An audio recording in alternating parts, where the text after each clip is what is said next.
Hi, my name's AIRRIS, and I'm going to make executive decisions for this entire video of Married at First Sight. Just joking, but we got to talk about them executive decisions from your boy. All right, so my name's Kevin. I'm Tarsha. And this is Conversations with the Crawleys. We do conversations about faith, family relationships, and we do recaps, reviews, and commentary on our favorite shows. This one is all about Married at First Sight in Nashville, season 16. So if this is content that you enjoy, and chances are because YouTube either served it up to you or you sought it out or you just happened to click because you love the thumbnail that we had, I don't know, whatever it was, hit that subscribe if you haven't already, hit the like, request notifications, and share and hit it. And we'll see you in the comments. Consider becoming a member and checking out that merch store. And there's going to be new product that drops in the merch store pretty soon as well. All right, so let's kick it off with Clint. Kick it. Can I kick it? Yes, you can. What song are you doing? I'm not doing a song. Oh, okay. I'm making my own song. I'm sorry. Okay. That's what I did. I'm just saying, can I kick it? Yes, you can. Can I kick it? Oh, yeah, I remember that. Tribe Called Quest, baby. All right. So let's talk about Clint and Gina. Because y'all remember last episode, he opened his mouth and stuck his whole foot in there with the toe jam. But we also find that she kind of opened her mouth too. That's what I'm saying. Why is this what's this unbalance when it comes to the men and women? Now, everyone said they heard her start the conversation. Right. If you watch the after party from the previous episode, yep. And so she started the conversation first. Mm-hmm. Now, did he take the bullet? Yep, he took it full force. Hard. And as he's explaining it, it comes back to the same conclusion of what he stated. She said it first. I was trying to clean it up because everybody was looking at, they were looking like a certain way, looking at him like, oh, that's what you do. Mm-hmm. And so he was indicating, that's not his intent about what he said. Right. Because even, what's her face? Is it Nicole, the one that's married to Chris? Yes. She was like, he never apologized. Okay. He did apologize to her, his wife, in the room. Mm-hmm. Because even, was it Shaq? Shaq was like, Shaquille. No, it was AIRRIS that they were having a conversation. Are you talking about when they had the conversation on the beach? No. Oh. When Shaquille was asking, oh gosh, what is his name?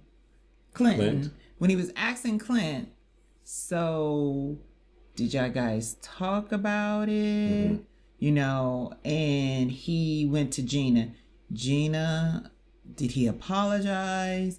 And Gina said, yes. We had a talk. Mm-hmm. He sincerely apologized to me about what he said. Mm-hmm. So why is she like, and he never apologized, and I just don't. Yeah, I'm like, why is no one listening? Why no one's listening? Well, I have concerns about Nicole. We'll address those in a little bit. But there is a portion where AIRRIS and Chris are talking to Clint on the beach and consoling him. Mm-hmm. And AIRRIS starts off acting like he's going to be the voice of reason. I thought he was too. And then he opened his mouth. We mean he opened his mouth. Then he started just saying stuff that it was just like, okay, you trying to hold your boy up and lay the blame on women in general or what have you. It was just, the way he kind of put it was like, you're trying to be the voice of reason, but you're not holding each person accountable. Right. It was like he started backtracking about Clinton. Yes. Because Clinton kind of came back, but blah, blah, blah. But he was like, okay, Clinton, but you did say this out loud, and maybe you should be addressing it so that it is resolved. Mm-hmm. And so it was like, don't backtrack. Right. If you feel strongly that he needs to apologize so that it's clear, then just say that. Say it with your chest. But he could probably done even better, but like, we understand she mentioned it first. Right. But at the end, you were the last one to go, and you're getting the blame. Yeah. So yeah, he acknowledges that his delivery was off. He probably could have said it a little differently and a little better. As you mentioned, he did apologize in the room to her. Other thing that happened with them was just we're at the dinner before everybody's leaving from the honeymoon.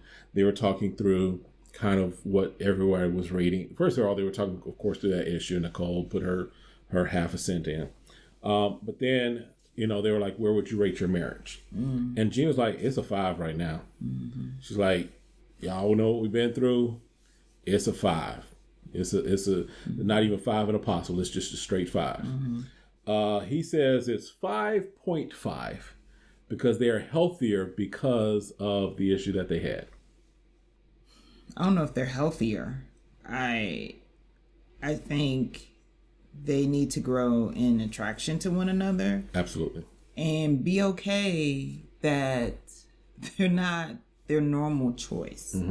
Because as far as I understand about how it works, they take a lot of questionnaires, and they try to ask them what they, prefer. Right. But at the end of the day, they're trying to make them more compatible, more in characteristics, goals in life, right, and not really focus on looks as the major. And I'm sure there's questions in there, and hear me. Oh, yeah. I'm sure there's questions in there as far as what you are attracted to, what are your deal breakers. But most of the time, you don't find that. Even if looks are extremely important to you or what have you. So, because maybe if they're extremely important, they may not be able to match it. Right.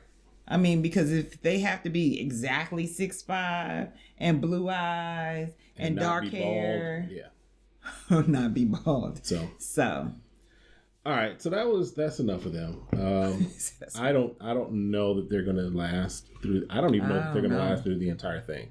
Well, yeah, because we kind of saw that when Pastor Cal started visiting, and Pastor Cal just getting real. He's like, look, I'm on the show. I'm good. My check is good. Y'all gonna stay on here or what? Y'all gonna stay married or not? Am I gonna be making visits to your apartment, or am I going across the hall? Because I can go back to the hotel and get room service and cut out your visit. There's 3 other couples right up this hall. I'll just go to the next one. Yeah. Because I'm not playing with y'all. Let's talk. So now Nicole and Chris. When we first really see them, he is like bawling. He thought he had lost his mother. Yeah, he was bawling. And she comes out. Oh, what's wrong? Are you okay? What's going on? My dogs. I was like, did the dog die? Basically, the apartment that they're going to be staying at has a maximum of 2 dogs or 2 pets. You're not having a zoo up in here. I don't care how much y'all renting, how many rooms and apartments y'all get. Y'all not gonna have a zoo up in my apartment. And here's the thing: understand, we are dog parents, right? We are dog owners, not parents, really, but dog owners. Some people say parent, right, but we are dog owners. We have a dog. Yes, and yes, we've had 2 at the time too. Yes, and so I get the attachment you have to your animal. Oh yeah, I mean, if he died, I would shed a tear. Yeah. Like, oh my God, my dog died. But I'm not gonna.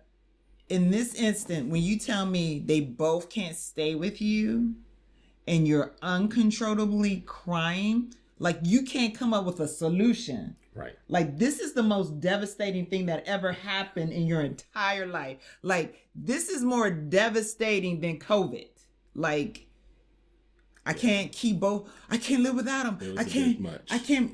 I'm like, and she like, okay. So she did go into problem-solving mode. She was like, okay, let me call my dad. Yeah, let's see if my dad can hold my dog for a little while, or back and forth, what have you. Because, we want all the dogs to get to know, because they have to get to know each other. Mm-hmm. Once they become, a full family, they got to know each other. So she's like, Dad, can you watch them and bring back? But my thing is this. What's your thing? It would have been better, since they're just getting to know each other, is that he doesn't have a friend or family that could switch out one of his dogs every other week as well. Like, you know what? I felt overwhelmed, but that's a great idea. And I'll switch out one of my dogs. Since I'm the one that got 2 dogs, Right.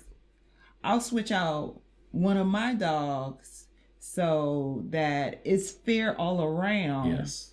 You know, so it's not like you putting yourself out, because there's going to be a week she's not going to have her dog. And here's the thing. Married at First Sight is about to have to start doing Married at First Sight with pets.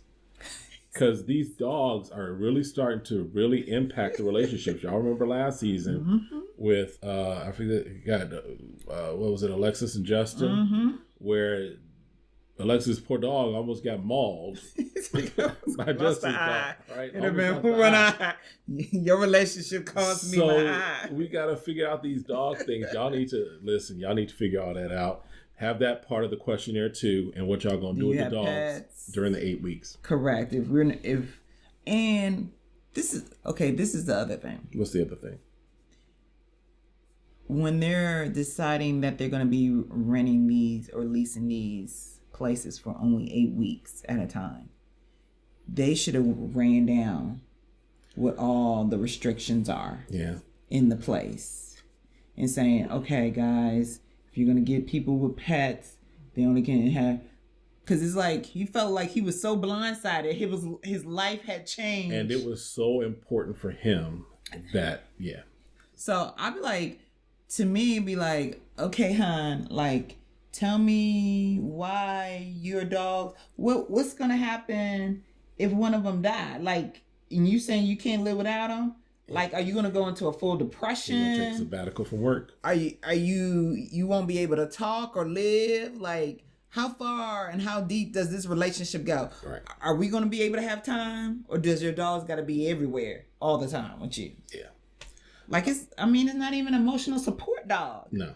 So they do talk with the producers. The producer's like, yep, you only got 2 dogs per apartment. So I figured out. Figured out. That's what married people do, figure stuff out. Because what's her name? Jasmine gonna figure it out. She got 19 dogs. She can't bring it. She got 101 Dalmatians, so she can't bring them all. She can't bring. She figuring it out. Right. He said she got 100. Shoot. She probably try to sell them puppies. That's a moneymaker right there. So at the dinner with everybody, at the end of the honeymoon, the last dinner, again, they also are, asked what how they would rate their situation, what have you. And Chris goes first, and Chris says 8.2. Now, this is where I'm starting to not believe Nicole. I'm starting to think that Nicole is simply saying what she wants, what is essentially mirroring. I think that's the way I put it. She's mirroring Chris to build that relationship. I think she's doing it to build a connection. Because she says, I was going to say 8.2 as well. So that caused me to think about, okay, remember when they first met and he said, hey, I thought my wife's name was going to be Nicole. I thought your name was going to be Chris too. Wow. I'm now starting to disbelieve her. I'm now starting to think that she's saying a lot of things just because she wants him to, she wants to mirror what he's saying, and she wants to use that as a way to connect with him. We'll find out. And the reason I say that also is because later on, when they actually are moving into their apartments, because they left the honeymoon, they're moving to their apartments. They're sitting there, and she's like, "Oh, this is great. This is wonderful." She's like, "Do you love me?" Again, now they've only been married for a week. She's like, "Do you love me?" He's like, "No." No. Her response is, "Yeah, I was going to say no too." Nicole, we don't believe you. You're because she's very creepy to me. I don't know. I think we'll see more as now we're like 8 days in. So we got 7 more weeks. 7 more weeks to go. And we'll find out. It's going to show. It's going to show if we keep repeating after our spouse and don't have nothing to add. Right. The original. You can't. Well, you can. You can always start your marriage with this persona or your representative. But eventually the reality is going to show. But sooner or later, the true you is going to come out. Because I'm sorry, let me say this also. I don't know if you noticed this, because I'm really starting to have some opinions about Nicole. So, because when they're laying in bed and he's kind of talking to her, she's batting the eyes and looking deeply into his eyes. She's doing that because she wants to build the connection. I get that. Right. And there's nothing wrong with trying to build a connection, but it's manipulative is the way it comes off. I believe it's kind of manipulative. Just my thoughts. That might be just a little tad far. If she's just the type of person where she just really wants to have a person and they're already connecting. So if you're forcing it, it's manipulation. So I guess we'll see. Manipulation. I'm just it's at the beginning, so I'm just giving her the benefit of doubt. You do that. And we'll see how it plays out. I'm not doing it. And going from there. I see you, Nicole. Hey, if they stay married, if that's what keeps them married and he's good with that. Well, but here's the thing. Remember, I said that she's probably going to eat him alive. And even Clint said, what did he say? He said Nicole is going to take him for a ride. Well, so we'll see if he can extend the ride. Chris, you might need to run, bro. Or at least blink twice. He said blink twice. All right. So that was them. Let's deal with Dominique and McKinley. They get into a conversation because she wants him to do stuff. Part of the whole issue with them is that he's always complaining, oh, this is too much. I'm doing this for you. I'm doing this because I want to connect with you. And she's like, that's all good and well, but I want you to do things because you want to do them. I don't want to feel like I have to convince you to do everything or that you're doing everything just for me. I want you to do it because we're doing it together and this is a great experience. He's like, I'm not built that way. That's basically what he said. He's like, I ain't built that way. But I'm so confused. What she's trying to say, if you don't want to do it, just say no. Like, if you don't want to go, just say no, don't go. It's like, it's like having that conversation that husbands and women have, husband and wives have. Husband and women? Well, they're not wives. They husbands, but they ain't got wives. They got women. Husband and wives. Husband and women.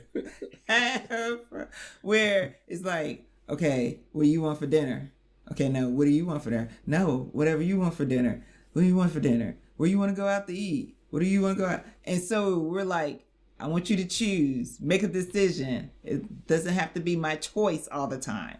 So I think that's what she's trying to convey to him. And he's like, well, whatever you do, I'll just do it because I want to be adventurous. But he can't think of anything on his own. But he also put it as like, I'm Midwest, and that's how we do things in the Midwest. Like, what part of Midwest? What part of Midwest you talking about? You should talk about North. You talking about North Dakota, like Dakota? You talking about them backwoods Midwest? He backwoods. He talking about cornfield Midwest. That's what he talking about. I was like, okay, Midwest. I've lived in the Midwest. Don't be putting that on Midwest. There's a lot of people who do a lot of outdoorsy things and like to hang out. Like, you don't even like to fish. The main thing she talked about you find in the Midwest. I like to go swimming. I like to go fishing. I like to go. I'm from Chicago and I've been fishing. I've been camping. I don't particularly care for it, but I've done it. Nope. I'm from the East Coast. Because he also said something about this is how we do, I do it with my brothers. And she's like, I'm not your brother. Right. She was like, hold on. I'm not your bro. Let's cut that right now. I'm not a bro. I'm not going to be your friend. Don't be broing me. Because she's also saying that she's trying to be supportive and encouraging, but it's hard because then she can't just enjoy it by herself. She feels like she's got to encourage him to get on the horse. McKinley just get on the horse, right? And I think that's where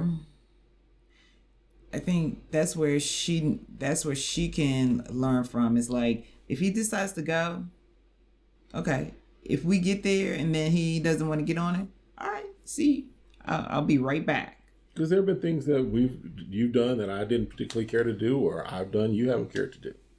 Yeah, or you've gone, but then you complained about it. So yeah, I get it. I have complained about stuff. I get it. I'll be like, oh, I just stayed home. Yep.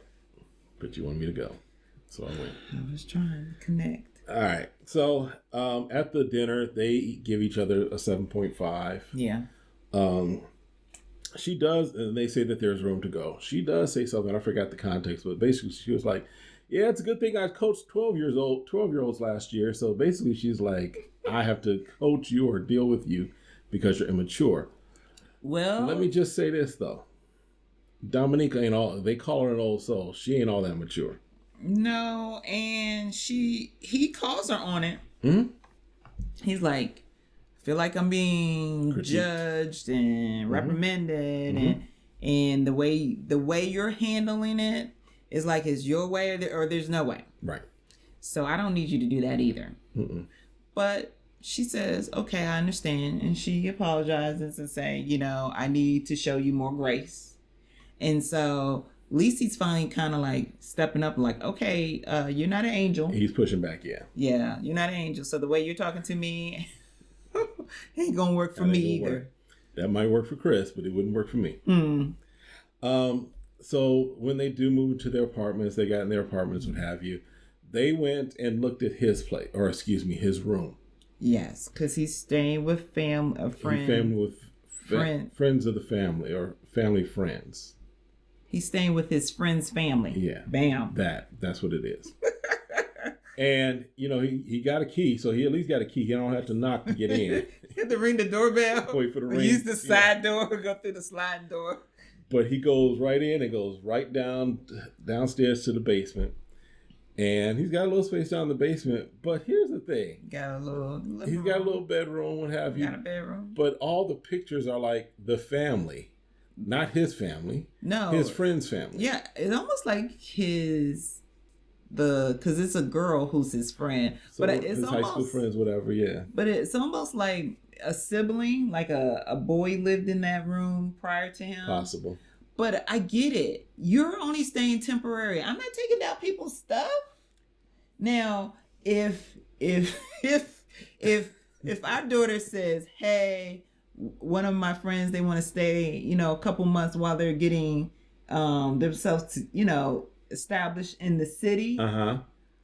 If we would have said yes, I would take down the stuff. Yeah. I would move the stuff out of the way so that person can feel a little bit comfortable while they're finding, their own place. Because, listen, I'm going to give y'all behind the scenes. The room that we've been doing this in, this is our daughter's room. She said she wouldn't come back. She said she wouldn't come back. We was like, it's like, peace. Cool, love you. We got a guest couch you can stay on. Okay. Come back to visit, what have you. I ain't holding on no whole room for somebody who ain't coming maybe once a year. I could be using the space. And she we're ain't using sitting on rent. And we're using it. And we're using it. Last time I checked, we were black. Like, look, you move on. You move out. We didn't kick her out. No, she said she would come back. She said, I ain't coming back. Okay, fine. Cool. You ain't hurt my feelings. I got another room to use. And it's coming handy. Okay. All right. Get rid of that other joker. Let's see. Have me a gym. Okay. So that was pretty much it with Dominique and McKinley. Yeah. Let's deal with Kirsten and Kirsten. I'm sorry, I keep calling her Kristen. Kristen, I'm sorry. Or Kirsten. I'm sorry. Get the child name right. Kirsten and Shaq. Yes, it's Kirsten and Shaq. It was been interesting at that they have not been. Maybe it's just me, but they haven't really been as visible as some of the other couples. Probably don't got no video. Because they don't do nothing together. That's true. I mean, at this point, because I think, where did they say they were? They're at a 7. They're at a 7. Both at a 7. I'm surprised she said a 7. I think she's being nice because I would rather her be honest that she can't get over that he doesn't have hair. And go ahead, put him at a 5. Because... But she keeps saying some of the right things. She keeps saying some of the stuff that's like, you have hope. But then it's like... I'd rather you don't do that. I agree. Don't set me up for failure. But that's what I'm saying, is that she says things that would lead you to believe like, oh, they're moving in the right direction. But then the actions don't seem to match up fully with it. Oh, yeah. Or even just like her asides. She keeps bringing up the ball thing. She keeps bringing up things. And it's like...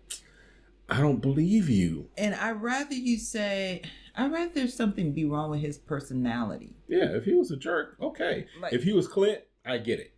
If there was something else about him that just wasn't jiving, like, or it was just like maybe the way he talked or whatever, other than him talking high level, right? Like, because he's been an administrator, he's a mentor and different things like that. I haven't found anything wrong with this dude. And so I'm like, if I'm picturing what I think her guy type is, you know, I'm like, I just feel like she's missing an opportunity that's in front of her. But I mean, you gotta have chemistry. Right. It feels like they have chemistry, but at the same time, if she's not feeling it, then maybe she need to move on. Just go ahead and end it. Because I hate for him to be brokenhearted. Right. Because she keeps putting out this line, right? Trying to reel him in, but she's not feeling it. Yep. Just throw him back in. Now, some of y'all think, and y'all let us know in the comments what you thought. And I'm bringing this to you now, but some have thought that maybe they should have instead matched Jasmine and Shaquille and put AIRRIS with Kirsten. Oh, okay. You said that before. So they were agreeing with you. Yeah, some people are thinking that might be the thing that should have happened, just because that might have been a better match, because Jasmine is very ready for marriage. She wants to be a whole wife. Shaquille is very ready, and I think that their personalities could get along. Okay, but is AIRRIS a strong enough person for Kirsten? For Kirsten? AIRRIS ain't a strong enough person for himself in some respects. But I don't think he's strong enough to be a husband for Kirsten. True. I'll give you that. Nothing against Jasmine. I get that. Nothing against Jasmine. In other words, Kirsten would have probably called him on some of his garbage a little before. Correct. Because she's very direct. And I think... Is she? Well, okay, let me put it this way. She has the potential to be very direct, but she's not being very direct with Shaquille. No. So let me change it. I think the way she says things, she's more sharp with her words. Okay. She's more sharp with her words. And so if you're looking for someone to be a certain way and then, I got the height and everything, but then you don't come through in other ways, I think she could be a little sharp. Yeah. So. They have this discussion about washing clothes, and I mean, those are typical stuff. Like, I don't wash your clothes. I mean, except for undergarments. Right. If they're in the basket, we have two separate baskets. So if they're if I slip some things in your basket or in my basket. The only things I make sure of is your delicate stuff. Yeah, I've learned just don't touch that. I'm not trying to get yelled at. Because you have to read the label. Yeah, and there's no sense of there's no reason to read the label for laundry. There's no reason. That's why they give you labels, so you can know how to wash it. They're suggestions. They are not suggestions. They're just suggestions. That's why he doesn't wash my clothes, because then I'll be having capris all the time. Hey, so I wash my clothes, you wash their clothes. Yeah, I mean, so those are typical things you just want to be aware of. Right. So like, okay, we know how to do laundry, but at this point, I see them more as roommates. Yeah, because he even just, again, kisses her on the forehead. Yeah. She doesn't balk to that. Yeah. She does say, and this is one of those examples of her saying things that sound good, but I would love to see the follow through in the action. She keeps saying that she's looking forward to, growing with Shaquille. She's looking forward to spending time with him. She's looking forward to moving in together. And she recognizes that she has to be more intentional. Granted, I get that it's only been a week, but you keep saying you have to be more intentional. Stop saying it. Just do it. Just be more intentional. And she's caught up. Yeah. So, all right. And then AIRRIS and Jasmine. Yeah. So early on in the episode, he says that he feels guilty for not showing as much attraction or interest as she is, and saying that their attraction levels are not the same. They talk about the dinner that they had, and he was talking about how he needs some me time. And he went to the gym earlier, like you know, he's kind of overthinking with like, why am I not feeling the attraction that I want to feel with her? And, you know, she really likes me, but I'm having a hard time liking her the way he thinks he should like her. Now, they do put each other at a 7, I think they said. But McKinley was like, why you lying, bruh? he ain't saying that out loud. He feels like, because they pulled the video. Somebody lying around here, and I just want to think and say it's you, AIRRIS. I think if you could at least say it to her in private, right, and us have it on video, like him saying, you know, I know you like me more than I like you, and I'm trying to get there, and it's at the beginning, because he said, first you made me think I was crazy for saying that we just met each other. Granted, yeah, they all met, but even most of them had an attraction to their wife. And they're building something. They're building something. With him, it's just like, she not my type. She ain't got a Megan. So. She ain't got a Serena.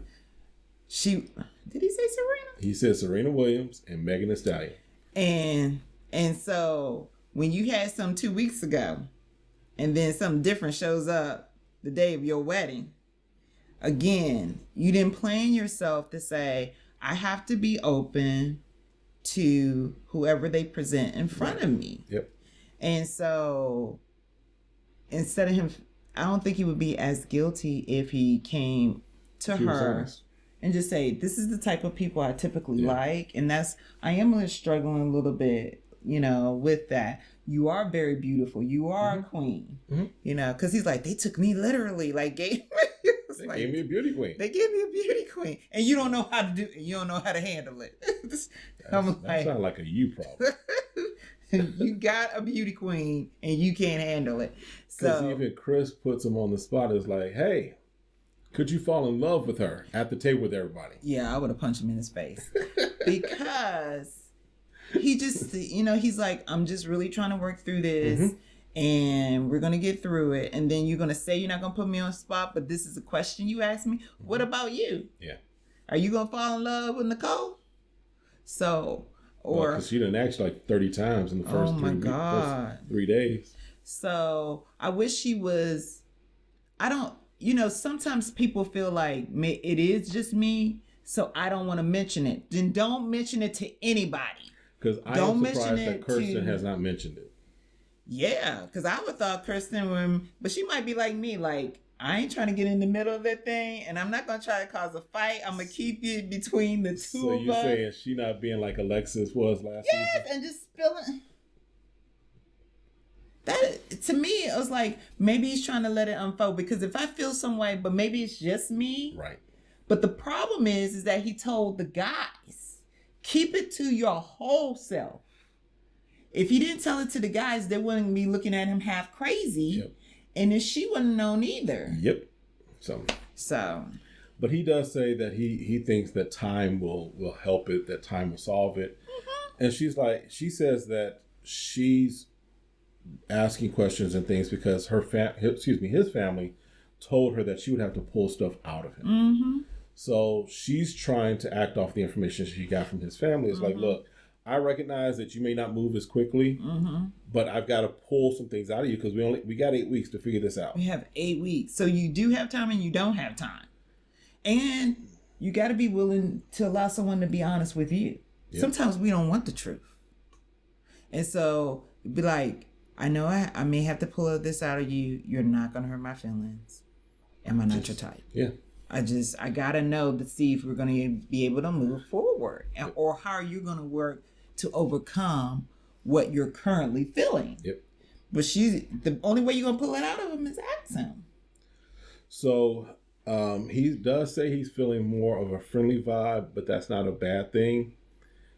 She's like, I ain't feeling that friend thing. That ain't working.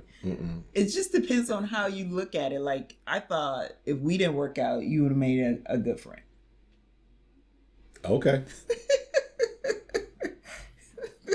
I'm just, we've talked about that before. So I would think you always want to have some type of basing, like, want to be a friend. And you got what I need. But you say he's just a friend. You say, listen. You get what I'm saying, though. I hear what you're saying. Yeah. But I ain't your friend. You are my friend. We're friends in our marriage. Yeah. Y'all get what we're saying. All right, so friends with benefits. Exactly. Married benefits. Yep. He does say he's overwhelmed with the marriage stuff, right? It's overwhelming him. Yeah, if you was just out hitting everything you could 2 weeks ago, it's gonna be a little challenging to be married. Well, especially when they come in to the apartment and now he has more souvenirs of them. Oh my God, I just can't take it. I don't want to look at this stuff. And she's like, okay, husband. I'm like, okay, I don't know. I don't know how prepared with him being an introvert, being an only child.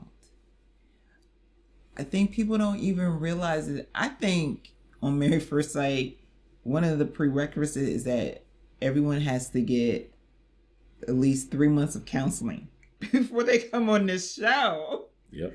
Because they're not self-aware of who they are. Nope. Now, granted, a lot of people are not when they're out dating and they say they want to get married. That should, in some respects, that should be a requirement for any relationship, is that you have some therapy under your belt before you decide you're going to hook up with anybody. Listen, for any period of time. That don't happen. It don't. So. But then he starts coming with his executive decisions about everything. Listen, this left side is mine. Don't touch it. The top drawer is mine. Don't touch anything below it. My shoes are going here. Yeah. This is going here. This is your space. You don't like it, deal with it. This is my executive decision. Because I'm like, okay, is this him being the only child syndrome? For an apartment, they're only going to be in for 8 weeks, y'all. And I'll be like, hold on. Let's talk about what's going on. Because I would have asked, what's going on where it has to be this side and this space? And if you can't give me a good reason, you need to get help. Like, is it good luck? Like, what's behind it? You know, because I know they go to his place and he has a shoe collection and he has boxes. And she's like, is this the reason why you got to have this side for this amount of space? And he was like, yep. I was like, but why didn't you just say that? Like, hey, this is what I'm bringing. That solves the issue of the closet, but that don't solve the issue of the drawers. That don't solve the issue of the side of the bed. That don't solve all those other issues. No, because I'll be like, we need to talk through this. Like, can we have any compromise? Right. Because here's the thing. We every time we move, we kind of determine where we're going to sleep in the bed based upon doors and things of that nature, whatever we feel comfortable with, right? Even when we go out when we spend the night in a hotel, we're asking, which side of the bed do you want? Why? Because there may be a side that she feels more comfortable in. It just feels more, natural to her. Perfectly fine. I'm not locked in until I always got to sleep on the same side of the bed. No. And sometimes we don't sleep on the same side of the bed. No, when we go to a hotel, sometimes we switch up. That's just what happens. But he is just very adamant that these are the things that has to happen. So, okay. So then they're talking because they're eating, and he asked her a question. I forgot what it was. It was something about the relationship, and she's giving the answer. He started like he had a song in his dancing head. and eating the food and ignoring what the girl is saying, what the young lady's saying. And he goes, "I'm sorry. What was your answer?" Okay. You know what? I'm gonna take my tacos to the bedroom and let you have your space by yourself and dance to whatever song you got going on in your head. So I was assuming he was joking. She seemed to take it as a joke. I didn't know what was going on. I was confused. I thought he was really paying attention since he was asking questions. I'm just saying, Eric giving a lot of red flags for me. A lot of red flags. They do go to his house. Yeah, that's what we talked about. Yeah, they go to his house. Yeah, saw that. Yes. He has the kick it room where no women are allowed. Yes, where is man cave. Oh, you can't wear shoes in the house. and in the apartment. And I get that's some folks are very it's no much carpet though. Right. It's not. It's like laminate. Cause I'm like, do you mean like everyone has to be barefooted? Cause like I like to wear slippers because my feet stay cold. Yes. So I have to put my cozy socks on or my slippers because they were like barefooted. I mean, your floor got to be clean all the time. Thank you. So. Because I get if you have carpet right. and you're gonna try carpet, and some people decide. Right. And it also, I mean, yeah, that's a whole other issue. All right. So that was pretty much it. We see the previews for next week. Pastor Cal starts making his visits to the couples. Are you staying there? Just by editing, it looks like he asked the question of, as far as Kirsten and Shaq, as if there's any attraction, chemistry, what have you. It looks like he's asking Clint and Gina, y'all gonna finish this out, or are we starting production in your apartment today? Because we let us know. So we need to move a dog in here. Right. We can cut out the budget for this apartment. We can save money. Okay. So I think that's it. Let us know what your thoughts are. Let us know what we might have missed. And of course, we'll see you next time. Have a great one. Be blessed. Bye.